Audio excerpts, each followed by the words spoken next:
All right, so get this. We are diving into the Shroud of Turin. Okay. You want to talk about a historical head-scratcher with a side of spiritual intrigue. Right. This is it, and you've sent over a whole stack of sources from scientific papers to news about a mind-blowing art exhibit. Yeah, it really is fascinating how this single piece of linen just keeps starking debate even after all these centuries. Right, it's like a historical tug-of-war between science, faith, and good old-fashioned mystery. Right. But for those who might be new to this whole shroud situation, let's start with the basics. Okay, so imagine a 14-foot-long linen cloth Okay. bearing the faint but incredibly detailed image of a man, not just any man, but one whose wounds are consistent with crucifixion. Wow. That's the Shroud of Turin in a nutshell. And the million-dollar question, of course, is whether this is actually the burial cloth of Jesus Right. or some incredibly convincing forgery. Yeah, and the plot thickens when you realize even the Catholic Church itself won't take an official stance on its authenticity. Totally. Yeah, they've left it open to interpretation, which just adds another layer to the mystery. Okay, so let's unpack this further. One of the sources you sent was a video about an exhibition in Salamanca, Spain. They've created a life-size sculpture based on the shroud image. Talk about bringing history to life. Yeah, it's a fascinating intersection of art and science, isn't it? The artist Alvaro Blanco was very careful to say that he wasn't trying to definitively say, this is Jesus. Right. But it's still a powerful and thought-provoking piece. From what I saw in the video, it's incredibly realistic. They used latex skin, real human hair, and even recreated blood flow patterns based on what's visible on the shroud. Right. It really highlights the human element of this whole mystery. It does, and that's something that I think often gets lost in these scientific debates. Seeing a hyper-realistic representation like that reminds us that we're talking about a human being who suffered. It's almost like forensic science, but centuries later. And speaking of science, you also sent over some new research about the bloodstains on the shroud. I did. Professor Giulio Fenti at the University of Padua has been studying the shroud for years, and his latest findings are quite compelling. He's found evidence of 3 different types of blood, which suggests they were deposited at different times. Wow. Yeah.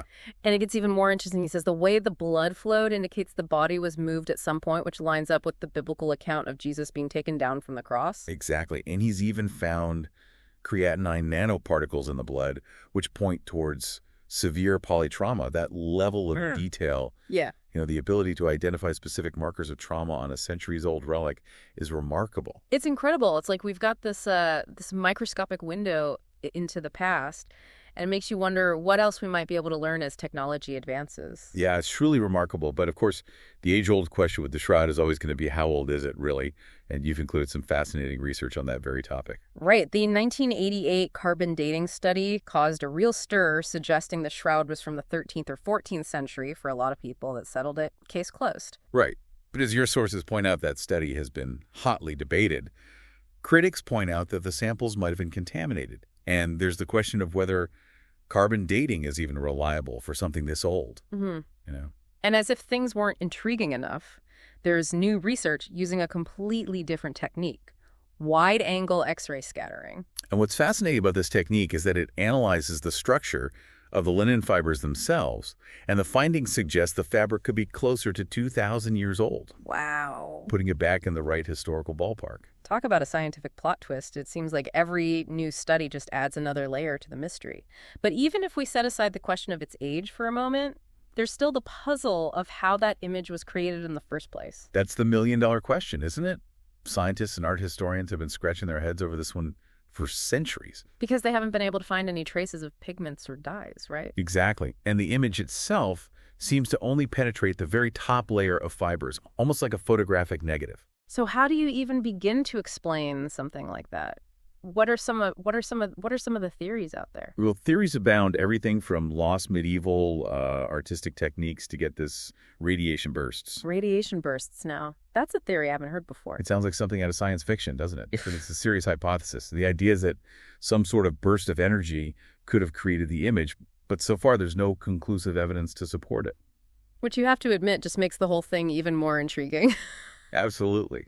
But I think what makes the Shroud of Turin so captivating, so enduring, is that it goes beyond just wanting to know the scientific answer. You're right. It forces us to confront some pretty big questions. It's a tangible link to a story that has resonated with humanity for millennia, a story of suffering, sacrifice, and the possibility of something greater than ourselves. And it makes you think, why does this relic evoke such strong reactions, even skepticism? Because it challenges our assumptions about history, about faith, about the nature of evidence itself. It forces us to ask ourselves what we believe and why we believe it. Yeah, it's like the shroud itself is a mirror reflecting our own beliefs and doubts, and that very human need to make sense of the world around us. Precisely. And that's where it becomes bigger than just a piece of cloth or a scientific puzzle. It becomes a symbol. A symbol of what, though? That's what I find so intriguing. For some, it's a symbol of faith, a physical connection to a story that's brought comfort and inspiration for centuries, even if it's not the actual burial cloth. The very act of believing, of cherishing this object, says something profound about the human spirit. And for others, it might be a symbol of our need for tangible proof, for something to bridge the gap between what we believe and what we can see with our own eyes. It's that age-old struggle, isn't it? Faith and reason, the desire to reconcile the seen and the unseen, and the shroud sits right at that intersection, sparking debate and wonder in equal measure. It makes you wonder, even if we could somehow prove definitively that the shroud wasn't what some believe it to be, would it really diminish its impact? That's the real question, isn't it? Would it cease to be a powerful symbol, or would it simply transform into something else, a testament to the enduring power of belief, perhaps, or the lengths to which we'll go to find meaning in the world? It's almost as if the mystery itself is part of the very fact that we're still debating its authenticity after all these years speaks volumes. The Shroud of Turin reminds us that sometimes the most profound questions don't have easy answers, and that's okay. It's the act of questioning, of seeking, of grappling with these mysteries that enriches our understanding not just of history or science, but of ourselves. So to our listeners, as you continue to explore the mysteries that capture your imagination, remember that the journey itself is just as important as the destination. Embrace the unknown, challenge assumptions, and never lose your sense of wonder. Who knows what incredible discoveries await?